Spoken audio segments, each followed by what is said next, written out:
ये एक स्कूल है जरी की, वो वहाँ से मैं काफ़ी सालों से मैं यहाँ मोटी दमन में आता हूँ तो देखता हूँ यहाँ एक स्टैंडर्ड से लेकर 12वीं स्टैंडर्ड तक की पढ़ाई होती है। और इसका ये स्कूल का एजुकेशन का स्तर भी बहुत अच्छा है, लास्ट रिजल्ट भी बहुत बेहतरीन आया था। पर संख्या बोल रहे हैं कि आपकी कम हो रही है, तो संख्या कम क्यों हो रही है?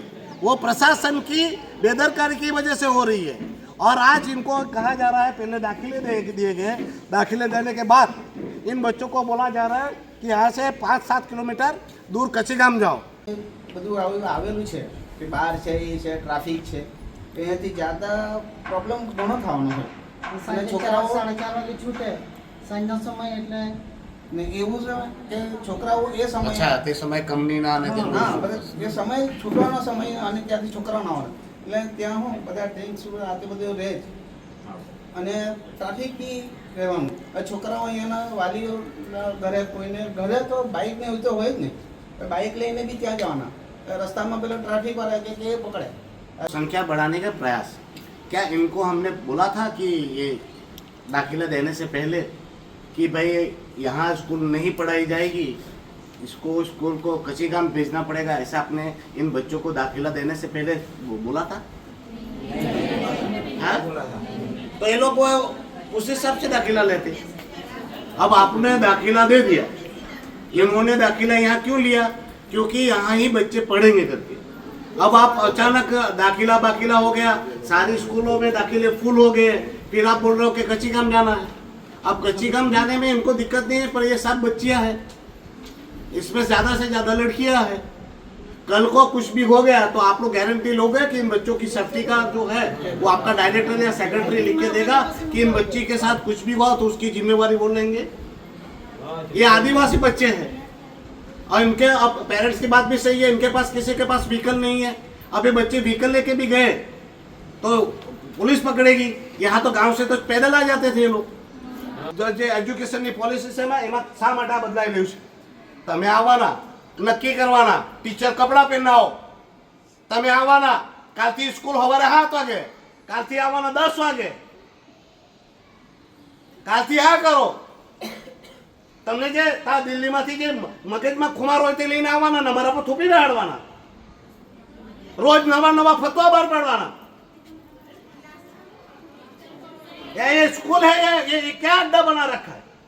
टीचरों की कमी है, फैकल्टियों की कमी है, कॉलेज में फैकल्टी नहीं है, स्कूलों में टीचर नहीं है। બધા ક્લાસમાં રહેવાનું। હું કેમ તમે બે? તમારું તો ગામ છે, આપણું તો સ્કૂલ છે। नहीं बनावे तो तुमने टीचर मोकलावा तो बाहर ये गैलरी में बेहू हम आपने पहले नीचे बेहीने बनेला के नहीं बनेला ना अपने स्कूल में आपने नीचे बेहीने नहीं बनेला। आप सब जानते ही है, कुछ समय से आप देख रहे होंगे कि दमन दीव और दादरा नगर हवेली का जो एजुकेशन विभाग है वो भगवान के भरोसे छोड़ दिया गया है। दमन दीव में आए हुए IAS IPS जो एजुकेशन के डायरेक्टर और सेक्रेटरी बनते हैं वो ACA चैम्बर में बैठ जाते हैं और वो नए नए रूल्स और कायदा बनाते हैं। ये एक स्कूल है जरी की, वो वहाँ से मैं काफ़ी सालों से मैं यहाँ मोटी दमन में आता हूँ तो देखता हूँ यहाँ एक स्टैंडर्ड से लेकर 12वीं स्टैंडर्ड तक की पढ़ाई होती है। और इसका ये स्कूल का एजुकेशन का स्तर भी बहुत अच्छा है, लास्ट रिजल्ट भी बहुत बेहतरीन आया था। पर संख्या बोल रहे हैं कि आपकी कम हो रही है, तो संख्या कम क्यों हो रही है? वो प्रशासन की बेदरकारी की वजह से हो रही है। और आज इनको कहा जा रहा है, पहले दाखिले दिए गए, दाखिले देने के बाद इन बच्चों को बोला जा रहा है कि यहाँ से 5-7 किलोमीटर दूर कच्चीगाम जाओ, जो एक इंडस्ट्रियल हब है, और वहाँ ये बच्चे जाएंगे। और ये बच्चे जो है तो बच्चियाँ, तो इसमें से ज़्यादातर बच्चियाँ हैं और ये 17-18 साल की बच्चियाँ हैं। अगर कल को खुदा न खास्ता भगवान ना करे कुछ हो गया तो उसकी जिम्मेवारी कौन लेगा? और साथ में आज हमारी पुलिस जो है वो तो देखती ही नहीं है रास्ते कैसे हैं, मगर वो बच्चे अगर बाइक लेके निकलेंगे तो नाबालिग समझकर उनकी बाइक पकड़ लेंगे और वो पेरेंट्स पे केस करेंगे। और इसमें से ज़्यादातर जो आदिवासी, ये तो सारे ही आदिवासी है, उसमें से ऐसे आदिवासी गरीब है जिनके पास बाइक भी नहीं है, व्हीकल भी नहीं है, तो बच्चे पैदल जाएंगे वहाँ तक। उसके लिए क्या सोचा है? क्या स्कूल बंद कर देना ही एक विकल्प है? प्रशासन प्रफुल्ल भाई पटेल को होश में आने की ज़रूरत है। ये प्रशासक प्रफुल्ल पटेल ने आकर ये एजुकेशन की जो पॉलिसी बनाई है वो तबाह करने वाली है। ना यहाँ स्कूलों में टीचर्स मिल रहे हैं, ना कॉलेजों में फैकल्टी मिल रही है, ना स्कूलों में सिलवासा में जाकर देखा तो वहाँ टॉयलेट है, ना पानी है। इंजीनियरिंग कॉलेज बनाई है, वहाँ पर फैकल्टी नहीं है, साधन सामग्री नहीं है। मेडिकल कॉलेज बनाई है तो मेडिकल कॉलेज में फैकल्टी नहीं है, वहाँ पर MBBS का रिजल्ट खराब हो गया। और यहाँ पर बड़ी बड़ी बातें करके बड़े बड़े सपने दिखाकर प्रफुल्ल भाई पटेल जी यहाँ पर अपना ताकत जिंदा कर रहे हैं। और प्रशासन के अधिकारी इतने निर्लज और बेशर्म हो चुके हैं कि उनको लोगों की भावनाओं से, लोगों की सुविधाओं से कोई सरोकार नहीं है। बस उनको काम करना है इतना कि ज़्यादा से ज़्यादा अपनी तिजोरी कैसे भरे, वही काम में लगे हुए हैं। हमने यहाँ पर पेरेंट्स भी कह रहे हैं, बच्चे भी कह रहे हैं कि यही स्कूल में पढ़ेंगे। और मैं भी कह रहा हूँ, अगर एजुकेशन डिपार्टमेंट होश में नहीं आया, ये हमारे बच्चों को लेकर उनके पेरेंट्स के साथ पार्लियामेंट चालू होने वाली है और वहाँ पर पार्लियामेंट में धरना दिया जाएगा, ताकि नरेंद्र भाई मोदी जी को पता चलेगा कि उनके दिए हुए नारे बढ़ेगा भारत तो बढ़ेगा भारत, उसकी किस प्रकार से निर्लज प्रशासक प्रफुल्ल पटेल और उसका प्रशासन धज्जियां उड़ा रहा है।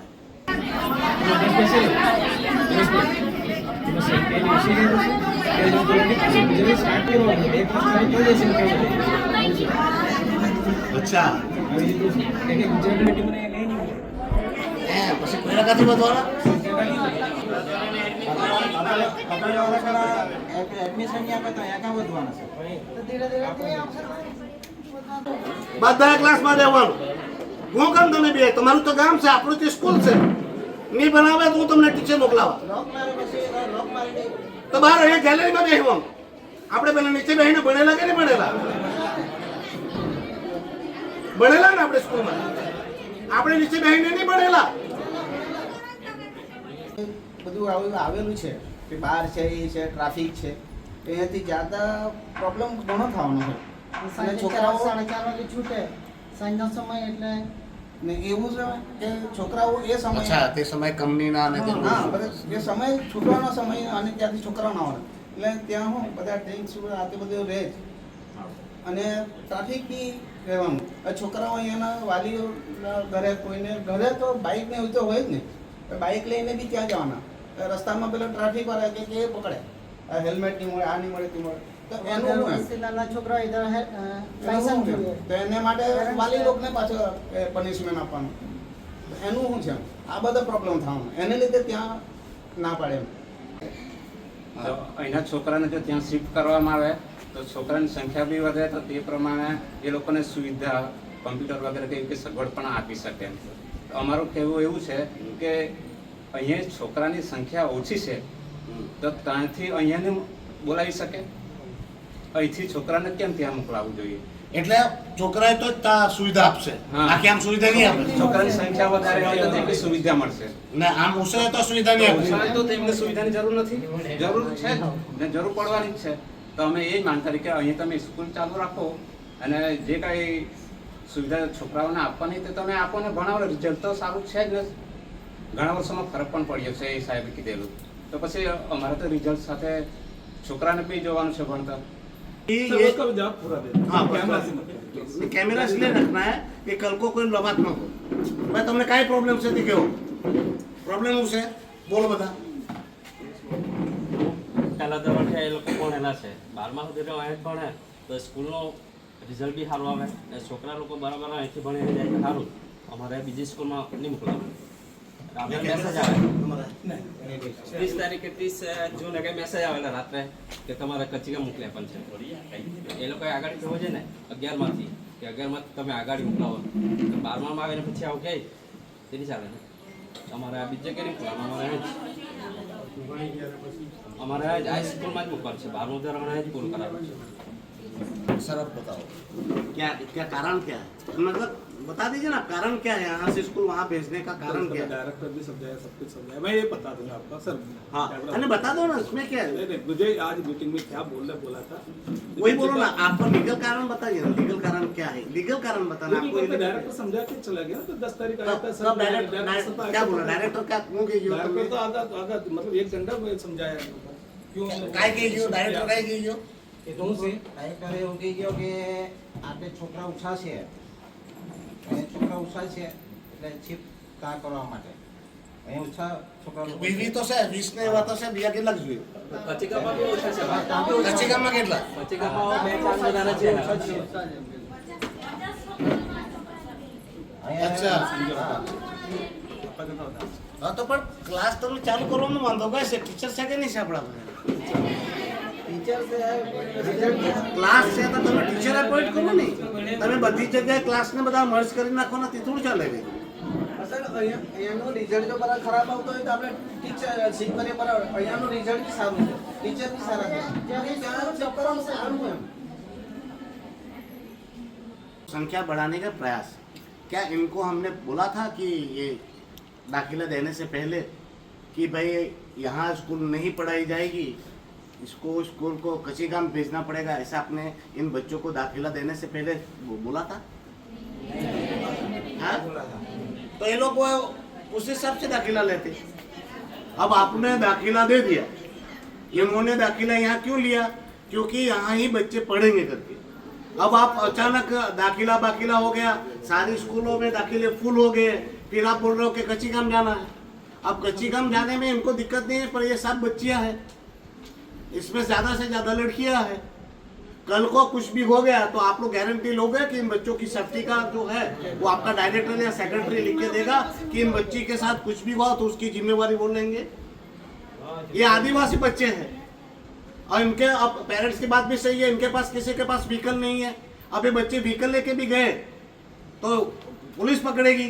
यहाँ तो गांव से तो पैदल आ जाते थे ये लोग तो ये वहां जाएंगे तो फिर वो पुलिस वाले पकड़ेंगे उनको अननेसेसरी सुबह से शाम तक काम करते हैं. ये तो सब आदिवासी लोग हैं जबकि सुविधाएं हमें सुविधा बढ़ा के देनी चाहिए. अगर पेरेंट्स यहाँ बच्चे कम हो रहे हैं तो हमारी कोशिश रहनी चाहिए कि बच्चे कम क्यों हो रहे हैं.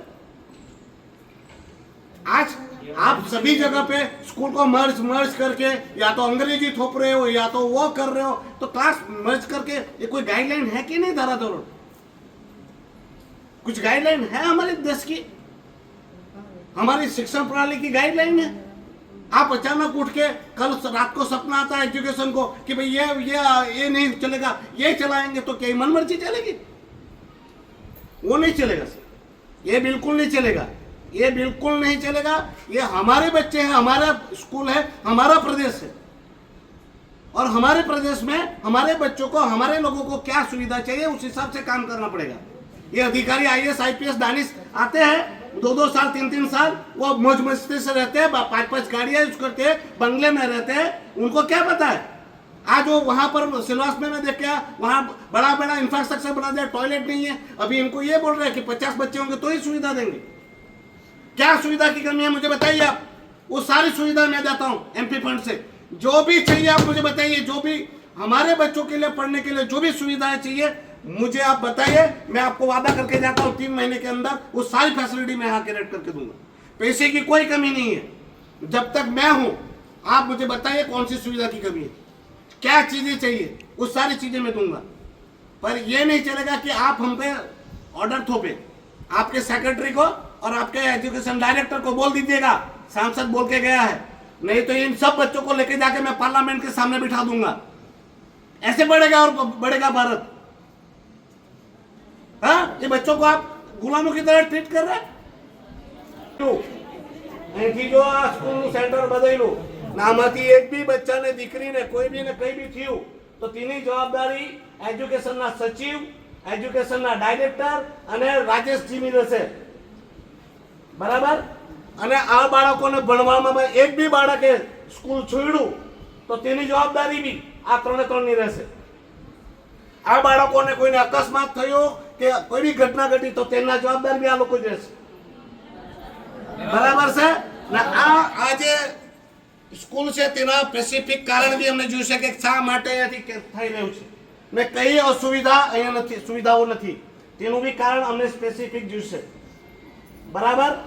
આ બધી જવાબદારી લીધા બાદ આ લોકોનો આવવા જવાની બધી ગેરંટી લીધા બાદ નિર્ણય લેવાશે અને એ કોઈ ધારા ધોરણ નક્કી કરવામાં આવશે કે ભારતીય જે એજ્યુકેશનની પોલિસી છે એમાં શા માટે આ બદલાઈ રહ્યું છે. તમે આવવાના નક્કી કરવાના ટીચર કપડાં પહેરનાઓ તમે આવવાના કાલથી સ્કૂલ સવારે 7 વાગે કાલથી આવવાના 10 વાગે કાલથી આ કરો તમને જે તા દિલ્હીમાંથી જે મગજમાં ખુમાર હોય તે લઈને આવવાના ને મારા પર થૂપી બેહાડવાના, રોજ નવા નવા ફતવા બહાર પાડવાના। ये स्कूल है ये क्या अड्डा बना रखा है? टीचरों की कमी है, फैकल्टियों की कमी है, कॉलेज में फैकल्टी नहीं है, स्कूलों में टीचर नहीं है।